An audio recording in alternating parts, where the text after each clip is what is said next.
Се навршуваат 24 години од почетокот на вооружените борби во конфликтот во 2001 година, но 15 семејства на загинатите бранители се уште чекаат државата достоинствено да им се одолжи за жртвата на нивните најблиски кон татковината. Поранешниот генерал мајор на специјалните единици Стојанче Ангелов тврди дека законот за бранители поднесен од поранешната министерка за одбрана Славјанка Петровска нанел штета на бранителите и нивните семејства. Политичките прилики во државата дополнително го отежнуваат овој наш обид и овој наш договор со владата,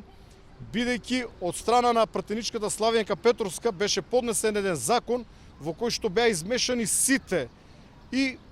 семејствата на загинатите бранители од 2001 година, но и загинатите од 2 хеликоптерски несреќи, семејствата на загинатите од диво населје, но и генерално сите загинати припадници на македонската армија и полиција од 1991 до денес, закон кој што според нас е несправедлив и само дополнително направи проблем оному каде што го немаше. Ние очекуваме откако ќе слегнат сите овие страсти кои што се појавија со овој, би рекол, непотребен политички маневар, кој што нанесе штета на нас бранителите во една разумна атмосфера, тоа некаде после локалните избори да најдеме решение за овие кутри семејства. И после 24 години од вооружениот конфликт, Ангелов вели дека иако меѓуетничките односи се на солидно ниво, постои злоупотреба на сензитивноста околу етничките проблеми за добивање на политички поени, приведувајќи го за пример законот за јазици. Од партијата на Ангелов Достоинство на 26 март пред споменикот на бранителите